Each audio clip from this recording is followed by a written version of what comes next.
Ibu rumah tangga bernama Wauma ini mengamuk di teras Puskesmas Kecamatan Lohia, Kabupaten Muna, Sulawesi Tenggara. Ibu tersebut mengamuk karena honornya sebagai tukang bersih di Puskesmas Lohia belum dibayarkan meski sudah 5 bulan berjalan. Video petugas kebersihan yang marah ini pun viral di media sosial. Sebelumnya, Wauma dipekerjakan dengan gaji 300.000 per bulan. Namun, gaji Wauma tak kunjung dibayarkan.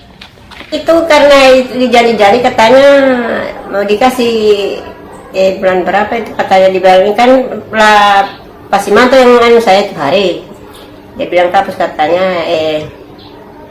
komennya membersihkan juga di sini katanya 300 kasih mau katanya gajimu. So, dia bilang itu Pak katanya katanya saya panggil itu ibu katanya karena dulu katanya di bodoh-bodoh juga katanya tidak dikasih gajinya juga yang kapus yang bapaknya Panasir itu. Saya jalan sama saya bilang bapaknya laut jangan saya bilang bagaimana gajiku ini, saya tanggung jawab.